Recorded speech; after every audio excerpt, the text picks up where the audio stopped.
That's one of the laws of nature, that it always works that way. A couple of procedural things before I have the pleasure and honor of introducing our speaker today. First, even though I detect from hair color that there are a number of people who are not students present in the room, for the students, please make sure you have signed in at the register by the door. It's not just that we want to know who has attended these sessions, but Mclaughlin gives a certificate of participation to people who attend 8 or more of these lunch talks throughout the year. And the only way we know if you have attended 8 or more of them is if you signed in on 8 or more times. So even if you don't know if you'll ever come back again, keep your options open by please signing in.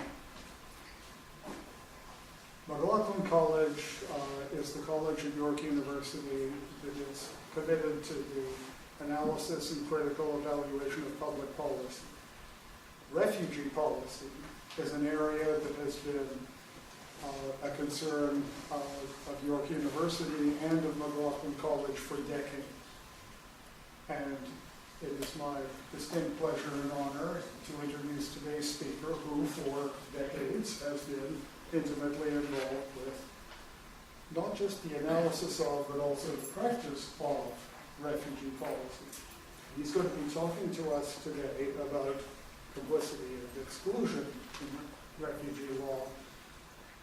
We all know that there are more refugees on the face of the earth today than there ever have been before in human history. And the number of new refugees continues to increase. We don't necessarily understand all of the technical qualification of what a refugee is. It's easy to assume that refugees are people displaced by conflict or state policy that threatens their person and their security.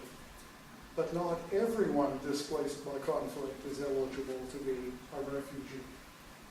We're about to find out more of those technicalities, which will make us better observers, analysts, and advocates in this crucially important area of public policy. Our speaker today is James Simeon, the new head of Mclaughlin College and the longtime practitioner and analyst of refugee policy. Over to you, Jim. Thank you very much, David, for that introduction, and thank you everyone for attending.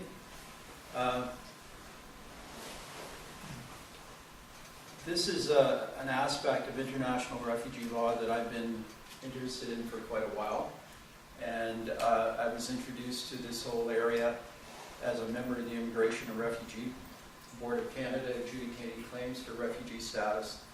And I was assigned a number of cases that deal with exclusion. And that explains why I have a particular interest in this area of international refugee law. What I'd like to do in the limited time that we have is cover the following material. I'm going to give you some context. I'm not sure how many people here are familiar with the pervasive nature of armed conflict that exists in the world today. Once you end up on a board like the Immigration and Refugee Board of Canada, you suddenly realize that many countries of the world are very different from Canada in terms of their human rights situation and in terms of whether or not they are actually experiencing peace. And it's really quite shocking if you haven't been in that area and spent any particular time looking at it. So I'm going to give you some background in terms of that. Then I'd like to talk a little bit about the emergence of the law of war crimes, and in terms of crimes against humanity. As some of you probably know, the whole notion or concept with respect to the laws of war crimes and crimes against humanity is really a very recent phenomenon since the Second World War. And I'm going to try to map out for you as well the way that the international community and states have attempted, and the public at large have attempted to end impunity for serious international crimes. And then I'd like to talk a little bit about international criminal law, and this gets us into the whole area of complicity, and look at direct and indirect perpetration and the various notions in terms of that. And then I'd like to talk a little bit about the exclusion clauses in the 51 Convention.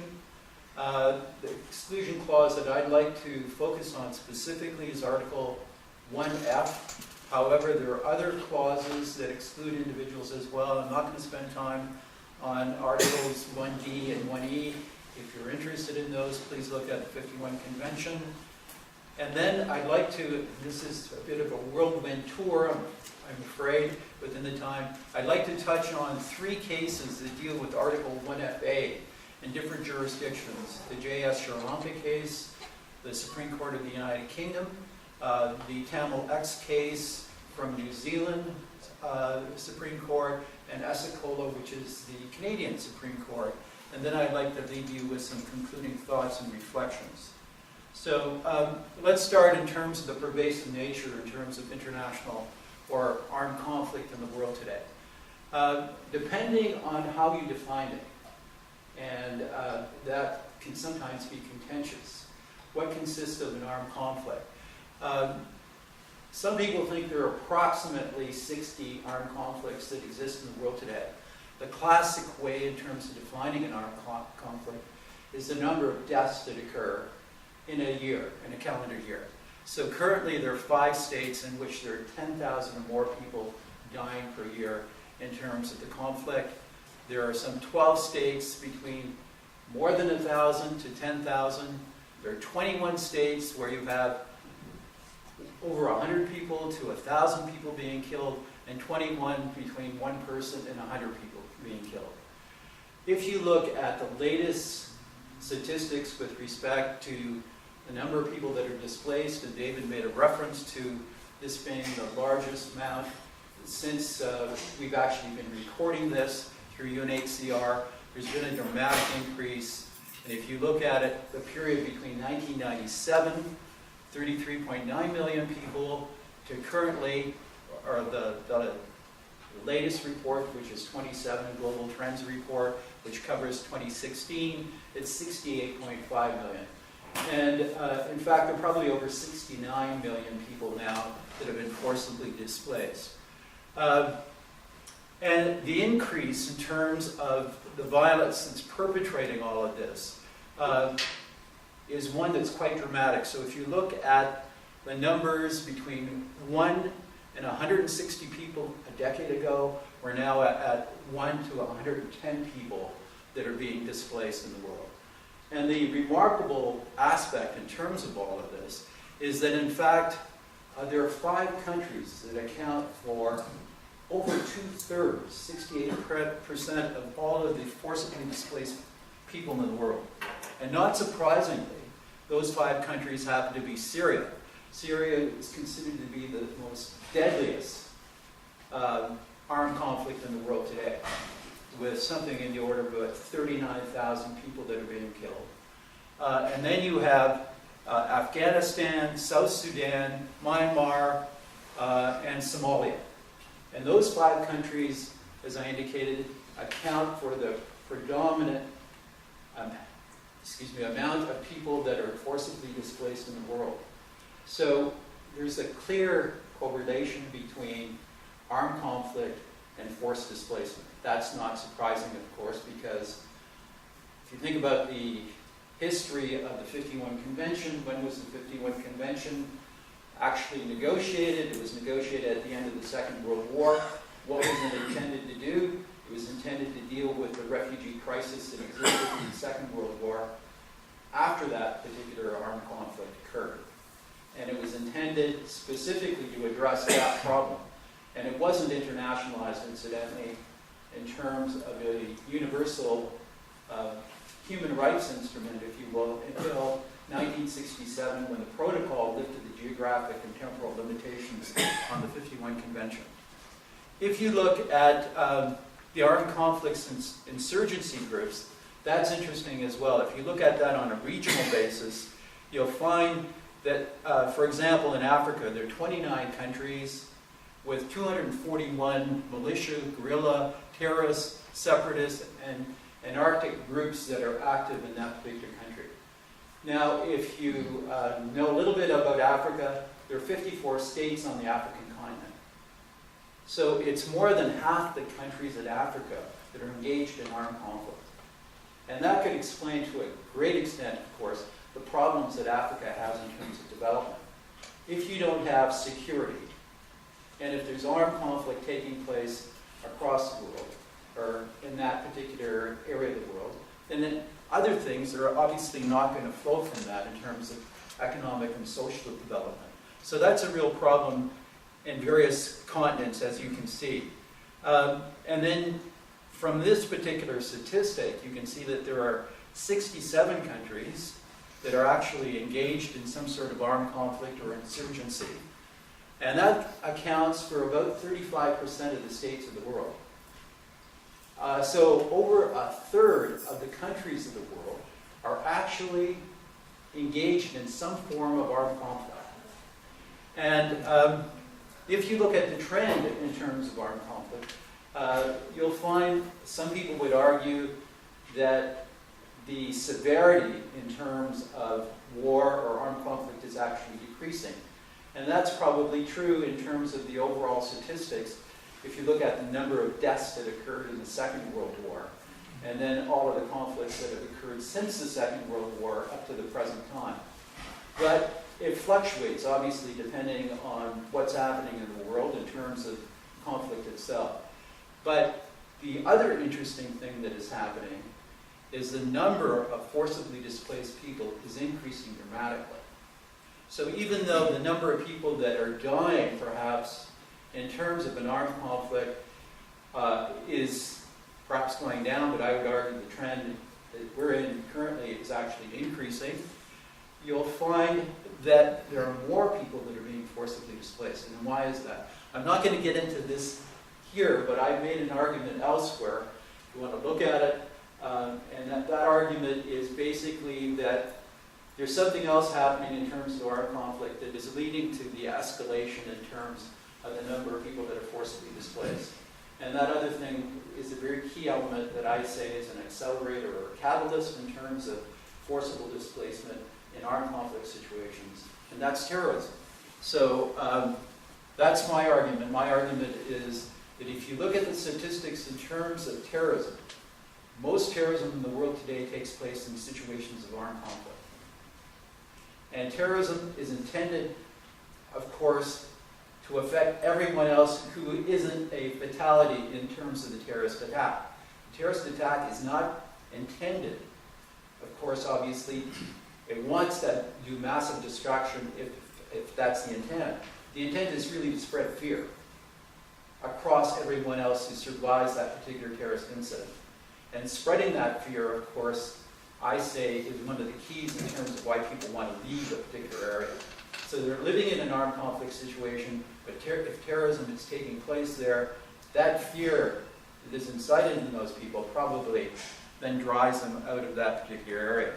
So I've made that argument elsewhere, and you can see that in a number of different blog publications, and I've got some other publications that have come out on that as well.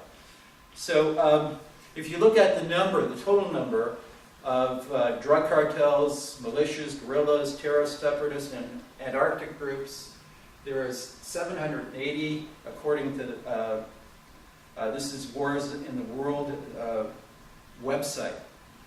So what are some of the characteristics in terms, those are some broad numbers in terms of the different groups that are involved with respect to armed conflict and so on, that's leading to the forced displacement that we're experiencing in the world today. The predominant form of armed conflict in the world today is not interstate conflict or international armed conflict. It's non-international armed conflict or intrastate conflict or civil war. And these kinds of conflicts tend to be the most vicious, the most, if you will, severe types of armed conflict that take place. Because it's two groups within a single state, and it's usually on the basis of ethnicity, religion, or something else in terms of the dynamic of that particular society that ends up becoming quite atrocious. And hence, you have some of the most serious international crimes occurring. And you can think of Rwanda in terms of genocide as an example of that. So, intrastate conflict is in fact the predominant form. There are very few international, maybe one international armed conflict in the world. The rest are non-international armed conflicts or intrastate conflicts. But another characteristic that various studies have found is that these internal armed conflicts are becoming internationalized. There are other states that are getting involved, and they have troops that are involved. And as you can see from one particular study, this is the Peace Research Institute of Oslo, in terms of trends of armed conflict between 1916 and 2016. They indicate that the trend in terms of internationalization is an important one, where 38% of the conflicts now have been internationalized. And what are the characteristics of internationalized internal armed conflicts? Well, these conflicts tend to last longer, they are more violent, and they're much more difficult to resolve. Hence, the number of people that are forcibly displaced increases from those particular conflicts. And Syria might be the classic example. It's not only the deadliest armed conflict in the world today, but it has the most forcibly displaced people in the world today. Massively more than any others. And if you go back to a slide previously, and you look at what I have in terms of the Syrian Arab Republic, 6.3 million people forcibly displaced. The next closest is Afghanistan with 2.6. So clearly Syria, we can solve the problem in Syria. I'm not saying it's an easy one to solve, but if you can solve the problem in Syria, you're solving a huge amount of the problem in terms of forcible displacement in the world today. So what are some of the implications in terms of this aspect or characteristic in terms of armed conflict in the world today, and forcible displacement as it pertains to international refugee law? Well, if most of the people in the world are being forcibly displaced, more than 2/3, 68%, as a result of armed conflict, then that's going to have an impact in terms of international refugee law, because most of these people who leave their countries, because if you don't leave your country, you can't be a refugee. You have to be outside your country. If you're in your country, you're an internally displaced person. But if you're abroad and you claim refugee status, then you can qualify for convention refugee status. And so what are the implications in terms of this? We have escalating and unprecedented numbers that are forcibly displaced, principally because of armed conflict. And it's non-international armed conflict that's a key aspect of this. And I'm going to introduce to you right now very quickly Article 1FA and B and C. That's the exclusion clause. And clearly you cannot be a refugee, hopefully. This is pretty self-evident. You can't be a refugee if you're a war criminal, or you're involved in terms of crimes against humanity, such as genocide. And maybe we should talk a little bit about what serious international crimes constitute. Serious international crimes actually are quite limited. When we talk about serious international crimes, we're talking about war crimes, we're talking about crimes against humanity, we're talking about the crime of aggression, and we're talking about genocide. So we're talking about the most heinous and serious crimes in the world. So Article 1FA specifically deals with those. Crimes against peace, which is the crime of aggression, war crimes, and crimes against humanity. Those cover the most serious crimes. And then B is serious non-political crime prior to seeking refuge in the country of asylum. And there's a quick sort of phrase to keep in mind in terms of Article 1FB, and that is a well-founded fear of persecution versus a well-founded fear of prosecution. So if you're escaping a country because of a legitimate crime, say you murdered an individual and you don't want to stand trial in that country, not because they have a poor legal system or justice system and you don't think you're going to get a fair trial, but you want to escape the prosecution, well, you're not going to be a refugee. You're going to be rejected on that basis. And then guilty of actions that are contrary to the purposes and principles of the United Nations. We can talk about that. That is perhaps a little harder to understand in terms of the context because there are many things that the United Nations has actually introduced in terms of conventions and other things. You can think about trafficking in drugs or trafficking in people. The United Nations, in terms of those types of serious crimes, obviously considers that to be something that they should oppose. So if you're guilty of those particular kinds of actions, you can't be a refugee either. So if you look at the background, Article 1FA is probably one of the key aspects in terms of exclusion. The basic ethical principle in terms of all of this is a very simple one. If you're creating refugees, if you're committing crimes against humanity, which actually incites fear in people and drives them out of their own homes and out of their country, then you can't be a refugee. So anyone that is responsible for creating refugees really can't rely on the Refugee Convention as a way of protecting themselves from their guilt or responsibility.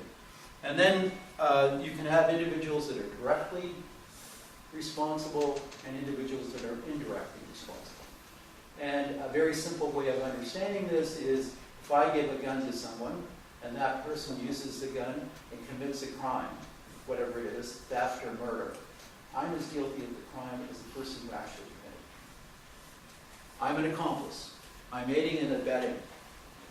So I'm as guilty as an indirect perpetrator of the crime as the person who actually commits it.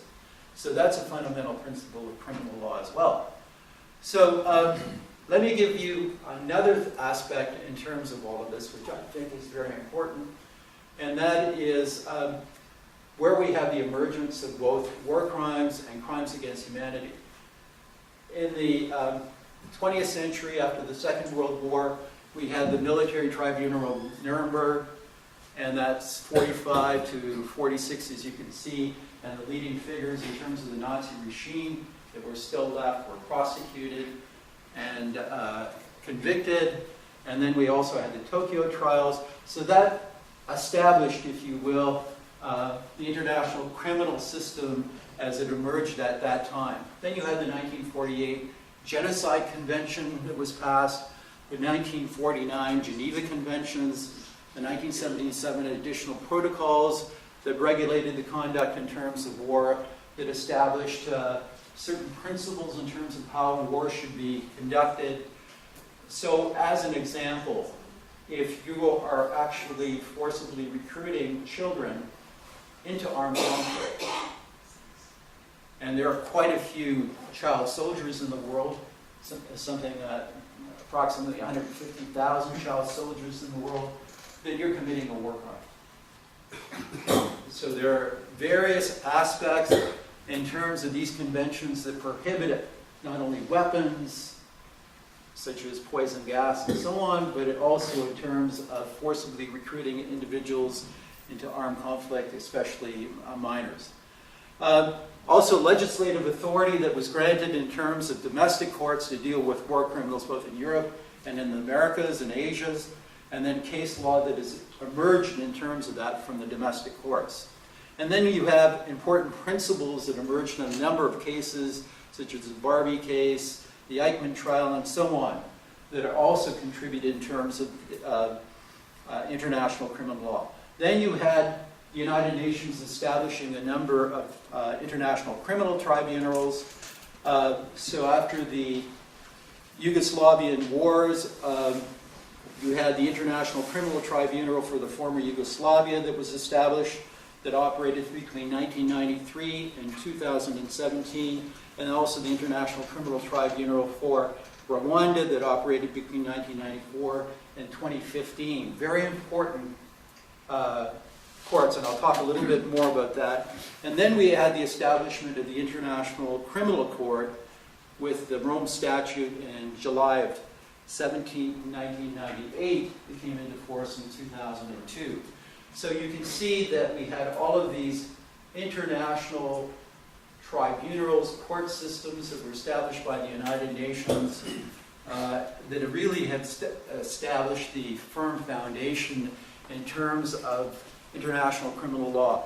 Then we have the emergence of a number of other special panels and tribunals, the Special Court of Sierra Leone, the Extraordinary Chambers of the Courts of Cambodia, the War Crimes Chamber, the Court of Bosnia and Herzegovina, and then we have a number of these others. Now, when the ICTY and the ICTR wound down in terms of their operations, the United Nations established the International Residual Mechanisms for Criminal Tribunals, and this particular mechanism for criminal tribunals is now carrying on the work of those particular tribunals themselves, even though they stopped operating. And we'll touch on those in a moment. So what are some of the major accomplishments? Just to give you some background and context, when you had the International Criminal Tribunal for former Yugoslavia, you can see that they actually prosecuted 161 individuals, sentenced 90 of them, acquitted 19, terminated or withdrew proceedings for 37. 13 were referred to countries in the former Yugoslavia. 2 were sent for retrial to this mechanism for international criminal tribunals. So when the court wound down, this other mechanism took over anything that was carried on. So their work is being carried on in terms of these leftover cases, if you will. Again, with the International Criminal Tribunal for Rwanda, 93 individuals, 85 of those individuals they concluded proceedings on. They transferred jurisdiction for 5 of those, 3 to Rwanda, 2 to France. 8 individuals remained at large. They haven't actually got those individuals, and 5 were referred to trial again to Rwanda, and then the mechanism is carrying this on.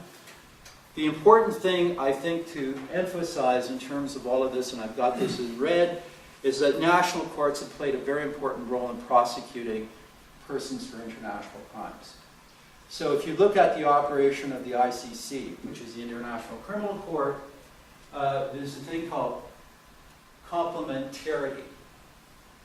And the court only gets involved in these serious international crimes if the domestic courts are not going to prosecute these individuals. Or if the Security Council of the United Nations says, you should be pursuing this particular individual.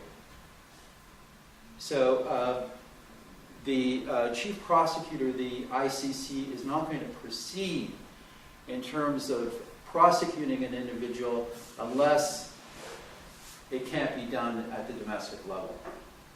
So their jurisdiction in terms of these crimes is fairly narrow. So you can see there is a complementarity in terms of domestic courts, national courts, and the ICC, the International Court.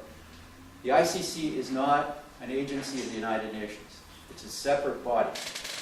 Nevertheless, the UN still has a role to play in terms of individuals that can be brought to their attention in terms of investigation and possible prosecution.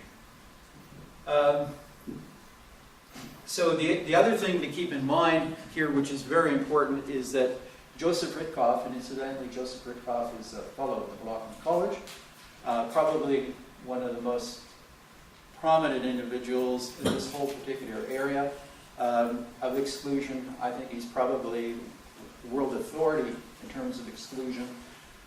He's actually reported in an article in 2014 that some 32 countries have been involved in terms of these particular kinds of prosecutions at the national level. The Bosnia-Herzegovina courts are international courts. They've actually entered into agreements with the United Nations, along with the East Timor Tribunal as well. And they've resulted in 16,000 convictions between 1995 and 2014. And that's much more, as you can see, than either these courts have been able to do. So the domestic courts have been playing a very important role in terms of the whole area of impunity for serious international crimes. And that gives you an insight as well, I think, in terms of how we can end impunity for serious international crimes. It can't all be done at the international level. There's a very important role to be played at the state level. The other interesting thing to note that over this period of time, we've now had 19 former and 2 sitting heads of state that actually have been indicted for serious international crimes. Not yet prosecuted, as you probably know. So Omar al-Bashir, who's the head of Sudan, he has escaped prosecution from the ICC, but he's still listed. And incidentally, the ICC shouldn't be blamed for this, because the Security Council of the United Nations actually directed the chief prosecutor to indict Omar al-Bashir. And he has actually then escaped, if you will, both the United Nations and the ICC. And one of the reasons the African states have been withdrawing from the Rome Statute, which is a treaty, as you probably know, and have been very critical of the ICC, they should be very careful in terms of that, because it isn't necessarily the ICC that is identifying some of these African leaders as being individuals that should be prosecuted. The other person is Mr. Kenyatta from Kenya, the current president of Kenya, who has also been indicted as well. This is a major breakthrough, because at one point in time, you could not prosecute a sitting head of state. That wasn't recognized in international law. So we have really made some progress in terms of actually holding people accountable for their actions. One of the reasons the United States has not signed on in terms of the ICC, as you can well imagine, is the fear that many of those individuals in very senior positions within the U.S. government may be prosecuted by the ICC. So that is an aspect to keep in mind as well. The other thing that we've actually witnessed over this period of time is some of the corporate players that have been involved being prosecuted. And this is interesting. In the Netherlands, there were a number of people that were actually selling weapons to Charles Taylor in Liberia, and then individuals that were selling chemical weapons to Saddam Hussein, who were prosecuted in the Netherlands. But this is rarer than perhaps we'd like to see. But there are some precedents that are developing there as well. And this is sort of the typology that Joseph Ridkoff is identified in terms of trials and the modalities and the 4 categories. Talks about international institutions, so the ICC, the International Criminal Tribunals, and then he's identified 2 tribunals that were established through agreement, and this is the Sierra Leone Special Court and the Extraordinary Chambers for Cambodia, and then national tribunals with international aspects. This is Bosnia, Kosovo, East Timor, and Iraq, and then we have the domestic courts with territorial jurisdiction, and then there's a thing called universal jurisdiction. And under universal jurisdiction, domestic courts can actually prosecute individuals for war crimes, crimes against humanity, and genocide. So that's a jurisdiction over and above that domestic courts have. So that's important to keep in mind. Now, he says that most of the people that are being prosecuted, the vast number, are in category 2 and 3, and smaller numbers in 1 and 4. James, I thought on a previous slide you said 16,000 people have been convicted in category 4. Yes. That sounds like more. Well, yes. It probably is more, but he makes the argument that what we've seen is more people actually being convicted in these particular categories than in either of those. And I think the reason he's probably making that argument in part is because the extent of actually convicting people at the domestic level has not been that high. At least it hasn't been in Canada for people that have been identified as war criminals. And Joseph ought to know that because he was in the Department of Justice and the War Crimes and Crimes Against Humanity unit in the Department of Justice.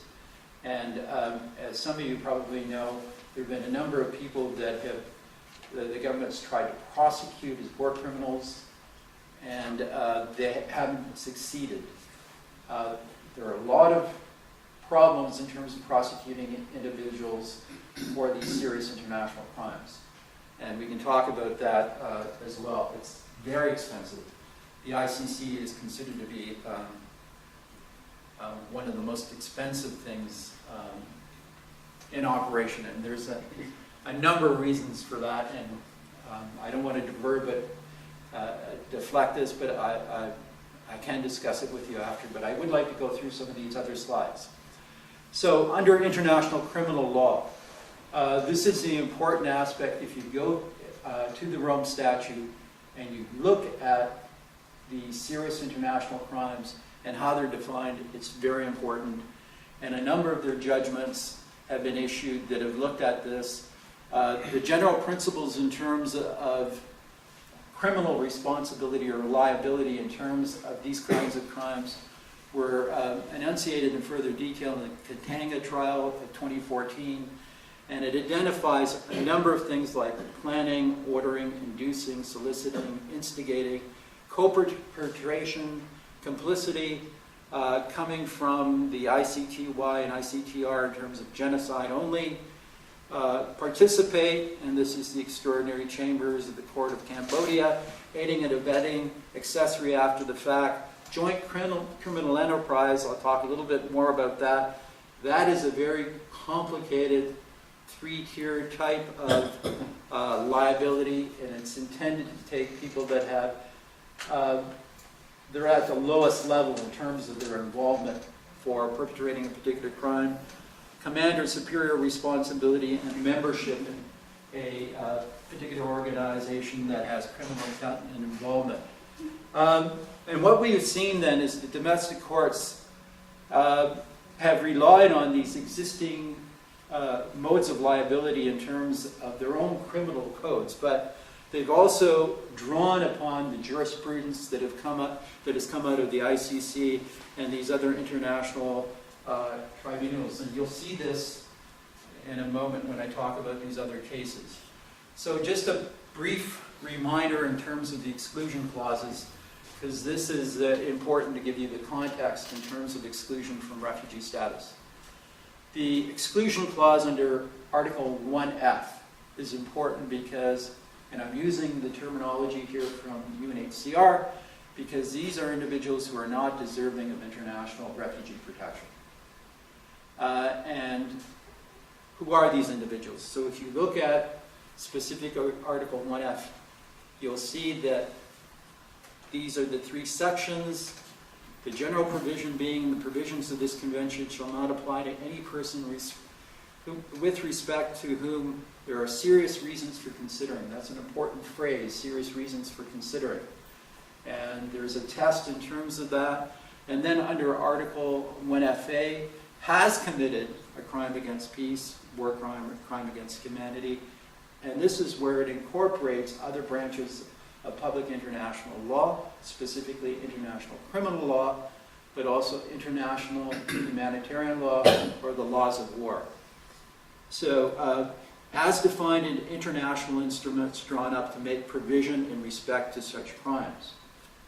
Very important provision which opens up the Refugee Convention then to these other branches of international law, because you have to define a war crime and a crime against humanity using these other instruments.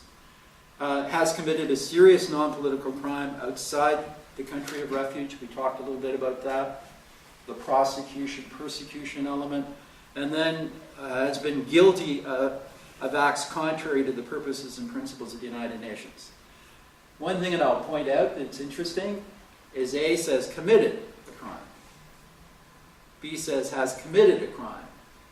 C says has been guilty of acts contrary. So two are the commission and one is guilt. So that phrasing is an interesting one and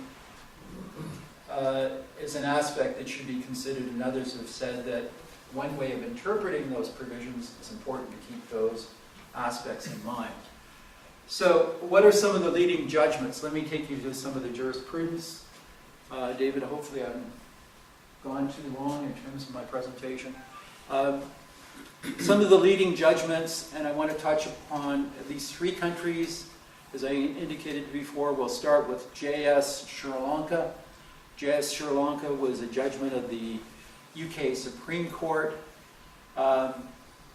And in this judgment, it's very important because they said you can no longer rely on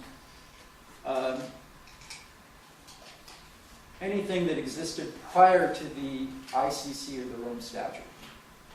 The Rome Statute is the most current international instrument that should be employed, again, defined in the international instruments. So the most recent instrument is the 2002 Rome Statute. Article 25 of the Rome Statute makes reference to individual criminal responsibility. So you have to be using the ICC statute itself, and you have to be using the judgments of the ICC to determine what in fact constitutes a war crime and a crime against humanity. And the earlier instances of court, they actually did not apply the Rome Statute.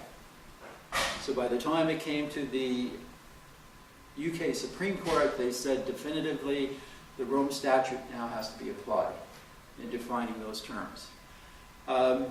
Article 30 deals with the mental element in terms of the Rome Statute. And then they also made reference to the statute of the International Criminal Tribunal for the former Yugoslavia.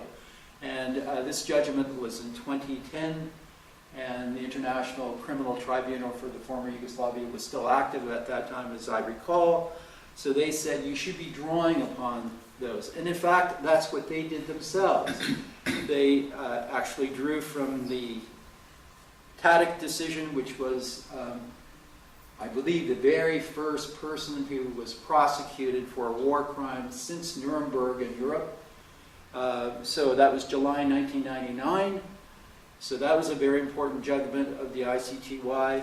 And then these other cases that were unreported were also referenced in terms of that judgment. So you can see that they were drawing on international criminal law and making specific reference in terms of the ICC statute in terms of determining whether or not JS was in fact complicit and should be excluded.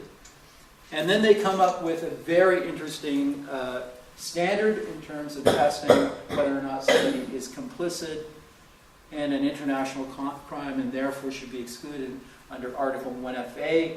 They said there has to be serious reasons for considering that the person voluntarily has made a contribution, and this contribution has to be significant, It has to be made in a significant way to the organization's ability to pursue its purpose of committing war crimes. And the person has to be aware of his assistance. So they actually came up with a new test, if you will, in JS Sri Lanka for the United Kingdom. And that changed the jurisprudence then. Everyone has to follow JS Sri Lanka, of course, in the lower courts for excluding individuals. The Tamil X case is an interesting one. This is the one for New Zealand. And I'm not going to get into the details of this particular case, but the Supreme Court of New Zealand actually drew on JS Sri Lanka because this judgment came after the JS Sri Lanka judgment, and they endorsed it by and large. And they said in paragraph 51, it is well established that a person may commit crimes against humanity as an accomplice without personally undertaking criminal acts affecting such crimes. What, however, has long been uncertain is the degree to which that person must be complicit in the perpetrator's actions to become liable as an accomplice for such an international crime.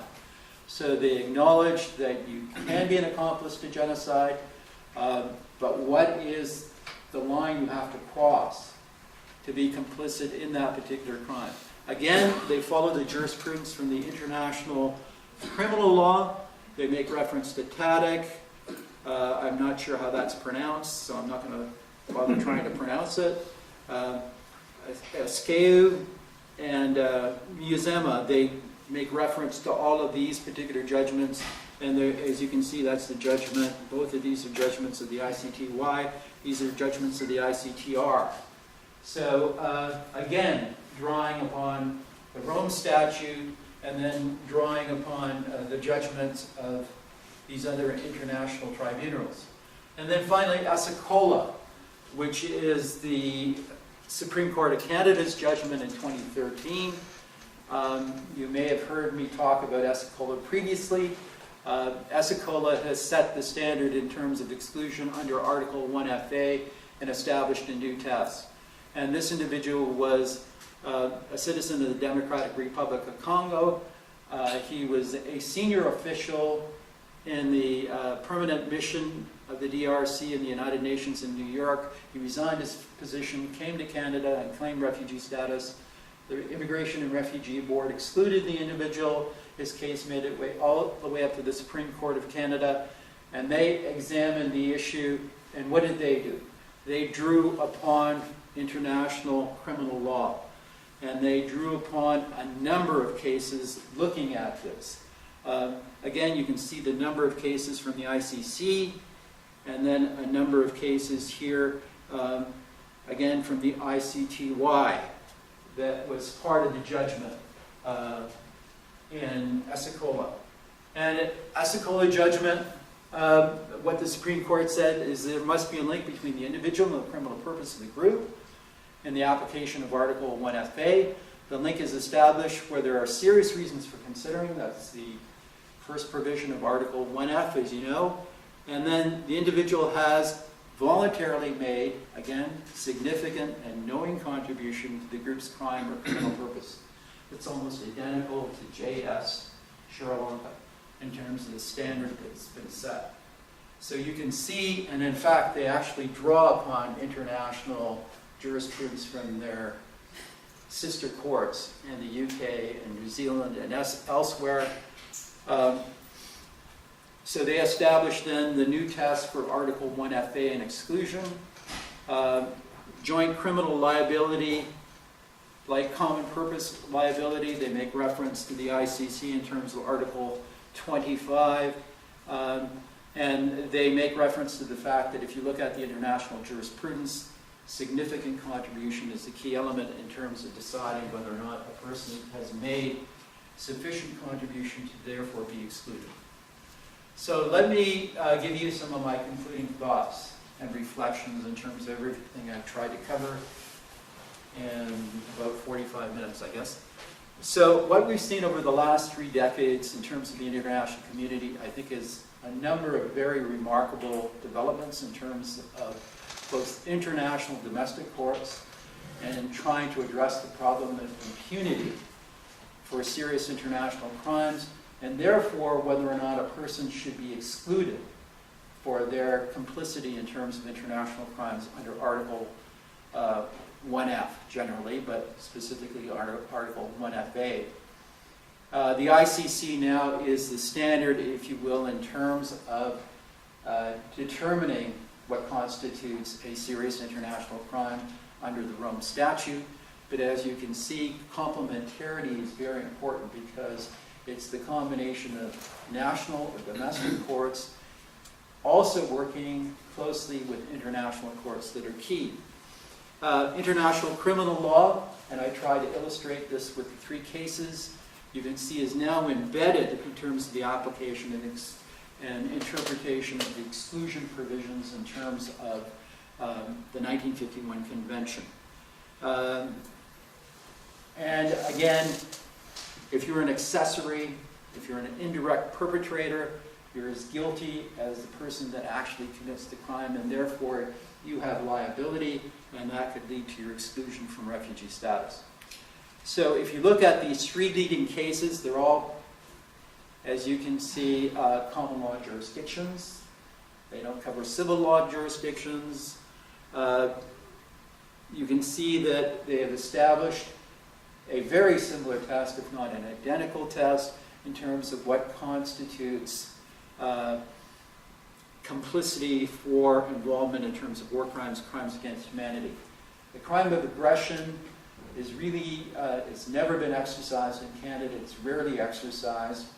And it has to be, as an example, a very senior official of the state who then directs and orders an attack, a legal use of force, if you will, against another country, to actually then be prosecuted for the crime of aggression.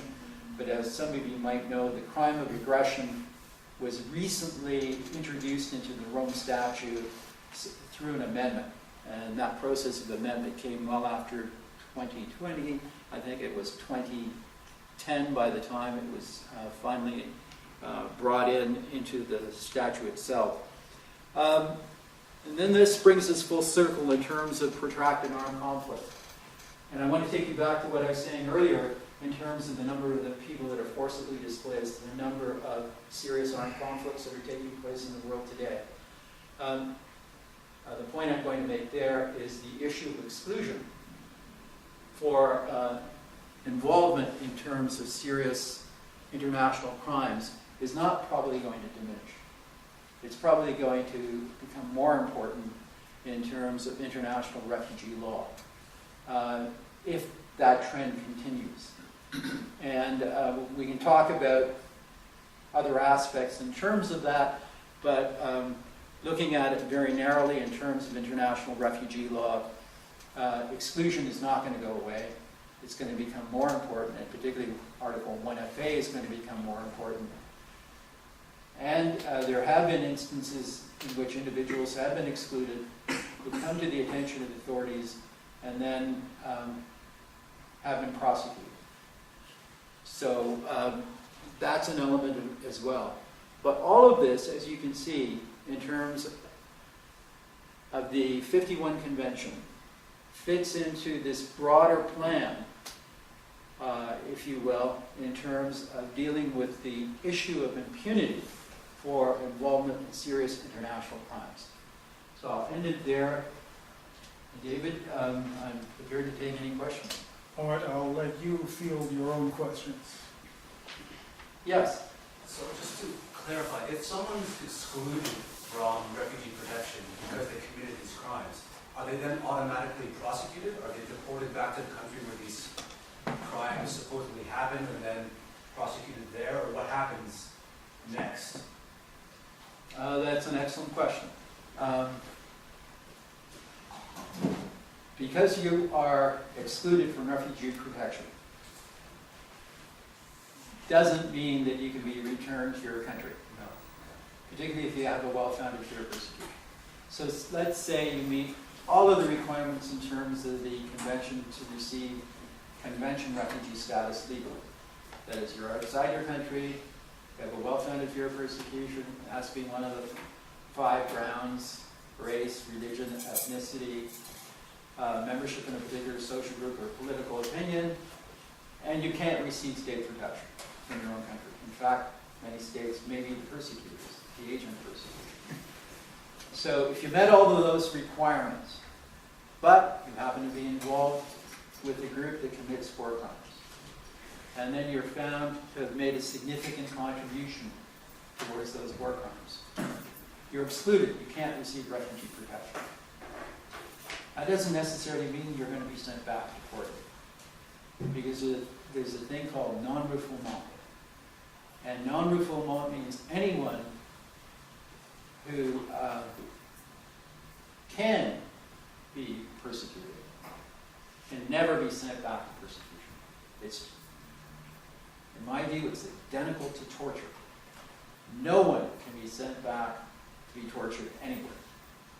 And that's why, of course, when Americans were involved in rendition, it became such a very, very serious breach in terms of international law.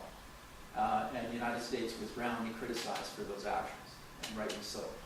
So, you can't be persecuted, none of us, regardless of whatever crimes we've committed, serious or non-serious. And as a consequence, those individuals are protected by the preemptory norm. Some would say that it's just cogence, which is the supreme, if you will, international law, like constitutional law. That means you don't have to be a signatory to the 51 Convention, Convention Against Torture, or any international instruments. You have to abide by that. So you can't send these individuals back. So what happens to these individuals? Well, they can't receive refugee protection. They can't apply for permanent residence, and therefore become citizens. They're left in legal limbo. And that can become very serious for the individuals that are involved, because it can have very serious health implications, because these individuals, they may be relatively low in terms of the hierarchy, but they made a significant contribution to these serious crimes, so they're excluded. But the mental anguish of not having any status, in some jurisdictions, of course, they may be sent to a third country, and that third country might prosecute them, so they're worried they're going to be picked up by the authorities at some point in time. And some people have, in some jurisdictions, ended up that way. And that mental anguish creates difficulties, at least physical ailments and conditions. So it's not a very good place to be in. But it's better than being sent back to be tortured or killed in your country of nationality. But with the example you gave from 2013, the Canadian case with the individual from the DRC, Yes. after he was eventually excluded, I mean, did he have a legal right to stay No, in Canada? he went to the Supreme Court. The Supreme Court said that you have to re-decide his case consistent with Article 1FA. I'm sorry, I can't tell you if his case is concluded and what the outcome of his case is. But I can tell you that one of the early exclusion cases along these lines, the Ward decision, the individual never left Canada. And he was involved with the IRA. And in fact, he actually led a number of people that were kidnapped by the IRA. He was responsible for holding them. He let them go. And then the IRA came after him. And the British government said, I'm sorry, we can't protect you for aid. So he came to Canada and claimed refugee status here. He was excluded. But to my knowledge, he's never left. So he can't be deported, but he can't become a citizen either. No, and the whole issue is, what do you do with these people? And there's been a group that I've been involved in that's actually been studying this. These people are undesirable, but they're non-returnable. And it's a big problem, not even in terms of people that have been excluded, but let's say an individual has committed a crime here in Canada. You can say it's a serious crime. And that creates all sorts of complications, because oftentimes these individuals can't obtain documents. The government might want to deport these individuals because they consider the individual to be a danger against the community, but they've served their time, and so on. But they're an undesirable individual. But they can't get documents because their own state won't provide them with a passport. They don't know. You can keep them. No, thank you. So it's a real problem between states in terms of what do you do with individuals that can be excluded. But under the Immigration and Refugee Protection Act, IRFA, you're not eligible to enter Canada if you've been convicted of a number of serious crimes, or you're considered to be involved with a terrorist organization. You won't be admitted to Canada. So looking at it from the other end, where a person actually arrives, claims refugee status, and so on, the same principle applies that, he's an individual that we wouldn't have admitted to Canada if we knew this prior to. He's not eligible for admission. But once you're here and you've gone through the process, then you're in this legal limbo. And there's a number of things that can be done. And one of the things, perhaps, is prosecution. But the state has to, because these things are so expensive, oftentimes, because you have to send a team of people, not always, often to their country, conduct investigations, gather evidence, and so on, bring it back. There has to be witnesses. These witnesses have to either provide affidavits or be brought in to present evidence at the court hearing. All of this is very expensive, and the process goes on and on. If you look at the ICC, they brought witnesses in from these countries who then claim refugee status in the Netherlands after being there for a period of time. Or when they start getting questioned, because these people are very powerful individuals in their own countries, who are applying probably pressure on their family and others, suddenly have amnesia. They can't remember things, and therefore won't testify. It's very difficult to prosecute somebody for serious international crimes at the international level. But wouldn't that evidence already been collected during the refugee adjudication process? I mean, the state has to create a case against this person, right? Collect evidence that they did all these things. Different standard. Different standard. Yes, because to convict someone, as we all know, the criminal standard is beyond a reasonable doubt. To exclude somebody from refugee protection is a very different standard. Okay. It's a balance of probability, and for serious reasons for considering, it's even below that. So the test for exclusion is it's much lower than the test for prosecution. And that's why there's prosecutors from the Department of Justice will look at the case. And of course, the evidence that you need in terms of excluding an individual, they're not going to send anyone back. They're not going to go gathering evidence. That doesn't happen at a refugee hearing. It's basically the person actually presents evidence that convicts themselves or excludes themselves. They'd say, yes, I was driving people to a location and I waited outside and I could hear the screams of individuals that were being tortured, and then I heard the gunshots, and then I saw people going out and burying individuals. So it's basically they're providing their own evidence that excludes them. It's their own testimony. You're not going to get that at a criminal proceeding. Yes? Who decides what international criminal law is? I presume it's some body such as the United Nations.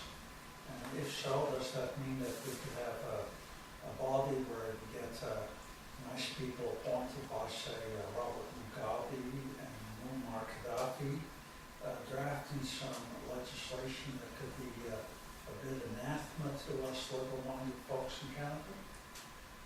Well, the Rome Statute was negotiated among states. But suppose we want to amend it. How does one go about it? Is the United Nations the person? There is an amendment procedure in the Rome Statute in terms of how this operates. And if I remember correctly, there is a thing called an Assembly of States that comes together to consider these possible amendments. The interesting things, during the negotiation period for the Rome Statute itself, one of the serious international crimes that was being considered was terrorism. But states couldn't agree on a definition of what constitutes terrorism. So as a result, it was taken off the table. And likewise, they wanted crime against peace or aggression to be incorporated as a serious crime. There was no consensus in terms of what constituted that, but at least there was sufficient agreement that we leave it on the table and come back to it afterwards. And that's what they did. They came back, there was assembly, the states discussed this, and finally they came to an agreement, and that was incorporated in terms of amendment. So there is a process by which you can amend the Rome Statute.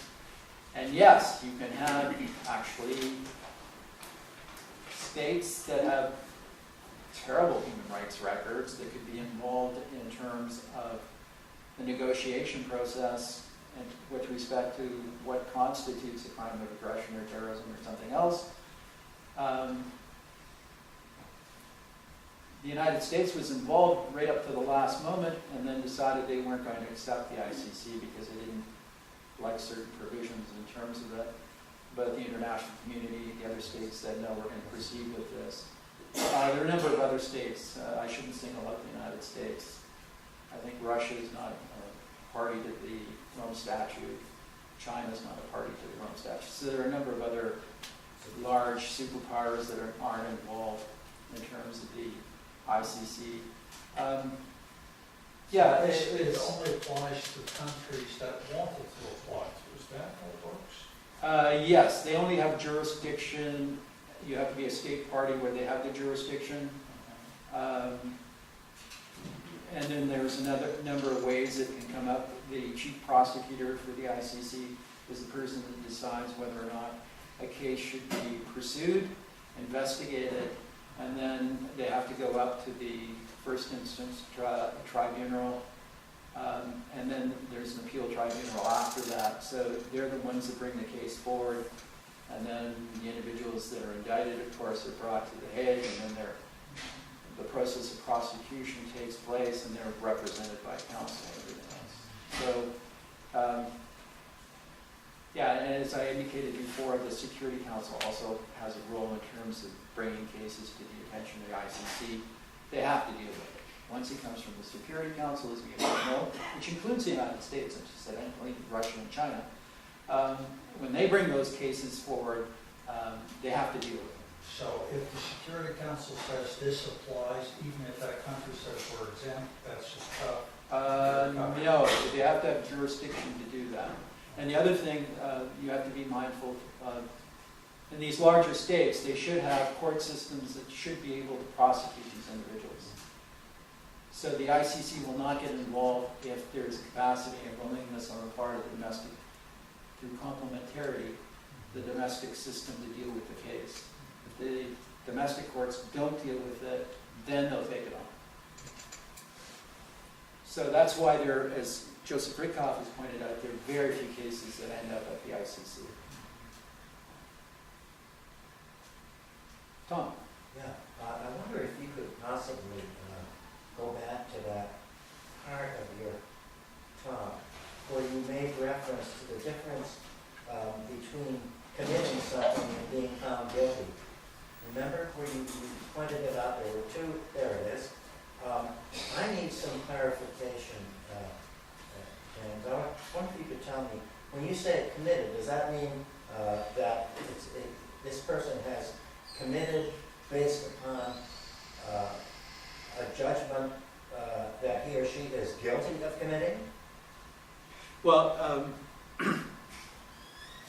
I'll give you two aspects to this to keep in mind. I think you have to balance both of these. The first is serious reasons for considering the person has committed.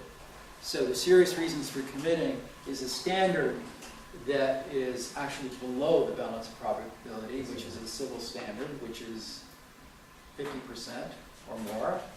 And It falls below that, below 50%, but it's above the standard for determining someone to be a refugee, which is reasonable grounds or more than a mere possibility, which is a very low standard. So below 50% and above a mere possibility, whatever that percentage might be. So you can see it's a very low standard for serious reasons for considering. It's not the case in the UK. The UK has set a higher standard in terms of serious reasons for considering than Canada. And it did so, I think, in the JS Sri Lanka judgment too. But committed, that is a determination that the adjudicator or judge has to make based on the evidence that's presented. And it's not that the person has been prosecuted and found guilty. And it's not, now this is where we get into the balance of probability in terms of the commission of the crime. It's not beyond a reasonable doubt, which is the very highest standard in terms of criminality. And you're not deciding whether the person is going to be in prison or has to pay a penalty for the commission of that crime. It's only a determination in terms of whether or not they should receive refugee protection. That's still very important, mind you. But you also have to keep in mind that if they met all of the other provisions, and you determine that, yeah, they have a well-founded fear of persecution. And that is another test in terms of, on a balance of probability, the evidence on a balance of probability, which is a civil standard, there's more than a mere possibility the person's going to be persecuted should they return to their country. So it's a very low standard in terms of determining whether you should be a refugee. And rightly so, because you don't want to send anyone back to be persecuted. So it's better to set the standard as low as possible to prevent that from happening to anyone. And if there's, as an adjudicator, you have to give the benefit of the doubt to the claimant. So if you have, you're on a borderline, then you've got to decide in favor of the claimant. So determining whether a person is a refugee is probably one of the lowest standards we have in terms of law. Determining whether or not the person is liable has made a significant contribution to a particular crime, say in terms of complicity, then aiding and abetting is classic or accessory. Then it's really below the balance of probability. It's the civil standard, so it doesn't. But again, it's the state's case to make. The claimant doesn't have to prove didn't make the commission. It's up to the state to make the commission. It's an adversarial process. It's certainly not the same. There has to be reliable evidence. It's not the same as a refugee hearing where the proceedings are informal and everything else. So the standards in terms of conducting that type of a hearing is much higher, I would say, and it's much more rigorous. And if you look at what happens in terms of the judgments here, the federal court sends a lot of these cases back to be reheard. And so it's because the complexity that's involved in terms of making judgments on exclusion and the evidence that's available and everything else.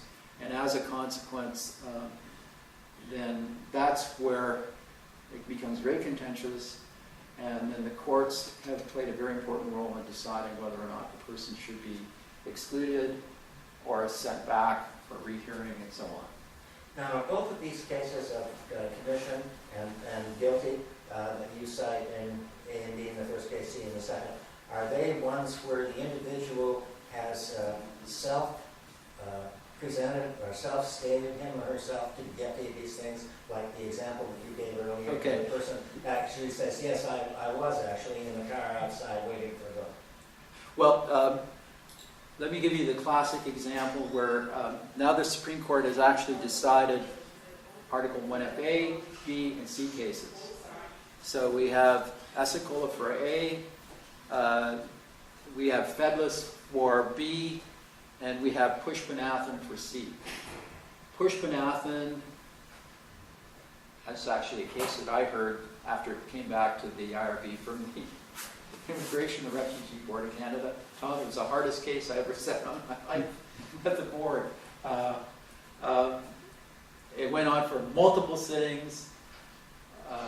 Canada's best immigration and refugee lawyer was involved in the case, Lauren Waldman, and multiple sittings. The RCMP appeared to present evidence. The OPP appeared to present evidence. It was quite a case. Pushpanathan, when it made its way, first of all, he was excluded. He was excluded because he was trafficking in drugs. When it came to the Supreme Court of Canada, they said, you can't exclude an individual for trafficking in drugs. Mr. Pushpanathan was prosecuted in a sting operation. Someone, I believe from the RCMP, posed as being a major drug dealer. They said they purchased heroin with a street value of $10 million or something. And then he was prosecuted, convicted, served his time. He was found to be a refugee originally, but then he lost his refugee status and then reclaimed. So the whole issue was the Supreme Court sent the case back to be reheard. So he actually was guilty of drug trafficking, prosecuted and convicted and served his time. And then he wanted to reestablish his refugee status so he wouldn't be deported, of course, and so on. So a classic example of an individual who was identified as being with the LTT could not be sent back, if you will. So that gives you an insight in terms of the guilty aspect and how an individual can actually end up being part of Article 1FC. There was evidence before us that they found all sorts of paraphernalia and other activities in dealing with the LTD. In terms of association with them, and as you probably know, drug trafficking by rebel movements is one of the ways that they actually can raise funds for purchasing armaments and so on. So, and there, oftentimes these organizations get involved with criminal elements in terms of raising the monies that are necessary to go forward with their armed conflicts. So, and Tamil X actually was exactly that. That was an individual who was chief engineer on a freighter that was owned by the LTTE that often was used to ferry armaments back to Sri Lanka from different locations. So, and he wasn't excluded. The Supreme Court said, no, you can't exclude this individual. Yes? What was the rationale for the Supreme Court's judgment? That is going to sound interesting, like if they're going to let someone who's on these sides of the terrorist organization come under the refugee. Well, he claimed he didn't know. He claimed he wasn't aware of it. On the initial round when the case went up, the Refugee Status Appeals Authority in New Zealand said, no, we don't believe you. The LTT would never let a chief engineer go in that wasn't part of them, right? That was sort of the rationale they were using. What happened is he said that he discovered this was an LTT operation when they stopped at a particular port, and the second in command of the LTT came on board with his entourage, and they were then intercepted by the Indian Navy. And he managed to escape with the rest of the crew. I've forgotten this person's name, who was second in command to Mclaughlin for the LTT. He stayed on board, and there was an exchange of gunfire. The ship sank, and they sank with the ship and were killed. He was taken back to India, was prosecuted for being involved with this, and spent time in prison. When he was released, he made his way to eventually to New Zealand and claimed refugee status there. So the Supreme Court said that basically, this individual may not have gotten a fair trial based on the evidence that he presented and everything else and the evidence before us. We don't think he should be excluded. So that's basically what happened in that particular case. It's very complicated, but essentially he denied that he had any knowledge of or involvement with the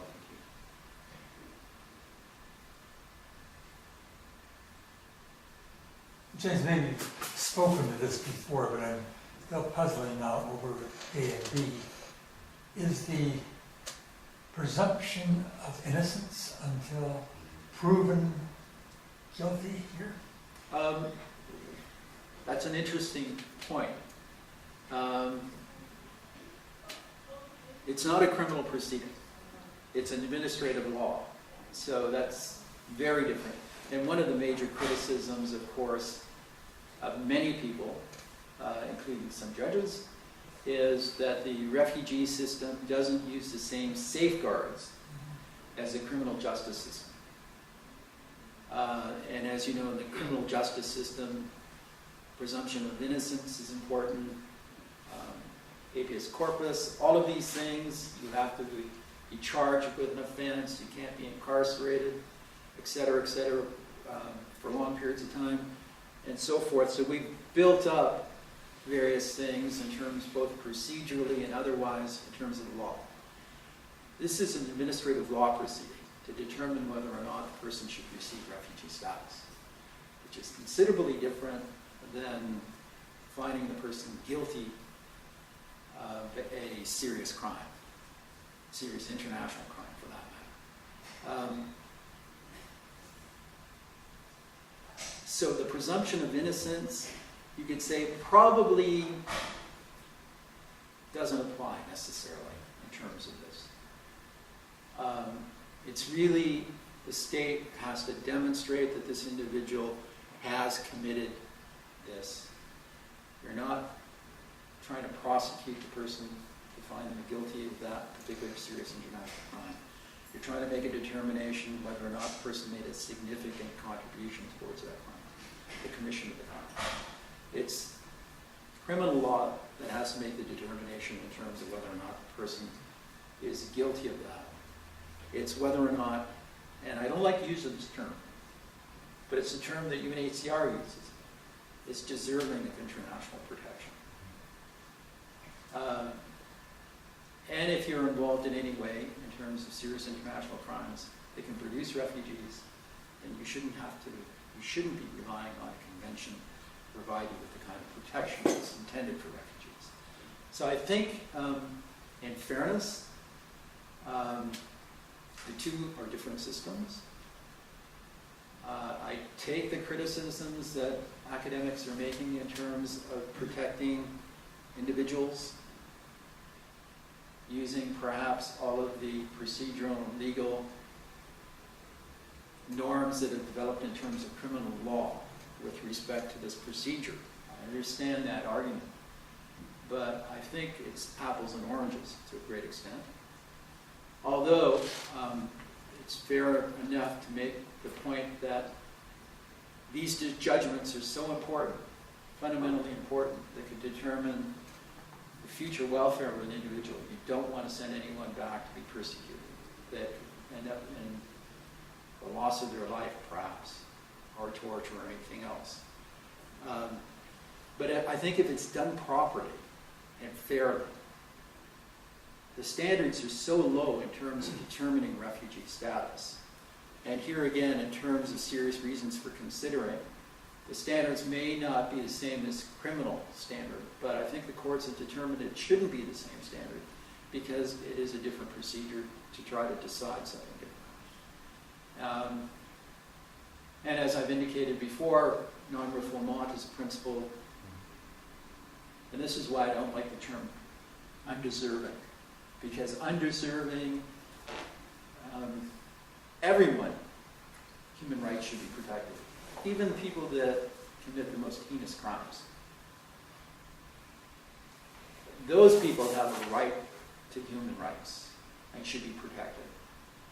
So that aspect is very important. So to say somebody is undeserving is to say they have no entitlement to human rights whatsoever, regardless of their actions, even if they pronounce themselves to be guilty. Yes, I did commit these crimes. They still are entitled to that, so they shouldn't be sent back to any of these kinds of atrocities like torture and persecution and so on. So bearing that in mind, the determinations here is very different. It's, should you receive convention refugee status? I think if you look at this in the context of what it's intended to do, which is try to eliminate impunity for serious international crimes. And remember, genocide is not something that one person does. There may be a small coterie of individuals that are directing, but it takes a huge apparatus. You think of the Nazi regime and how it operated in terms of its genocide. There are thousands of people there. And people should be held accountable if they are willing to be part and party of these kinds of things. It's a personal decision because all of us have a responsibility. And we have to stand up and make a personal decision in terms of whether or not we want to be part of that mechanism and regime. Now you can obviously use things like duress. You can use things like totally ignorant of all of this. I didn't understand what was going on. Yes, I was involved with this, but I had no idea these atrocities were taking place. You can make those kinds of arguments. But if you are aware of those things, and this is the interesting aspect about it, Asicola was at the highest pinnacle. He was the head of the delegation to the DRC. And everyone knew what was happening in the DRC in terms of the Kabila regime, in terms of human rights violations. People have to be held accountable for benefiting, for being involved in a particular regime like this. So I think these are very important and difficult questions to resolve and decide legally through procedure and so on. But I think it really boils down to individuals making choices that they should be held responsible and accountable for in the end. And if a determination that you've made a significant contribution towards a serious crime, international crime like genocide or crime against humanity or war crime, then you should be held responsible. And I think the international community has said you shouldn't get refugee protection.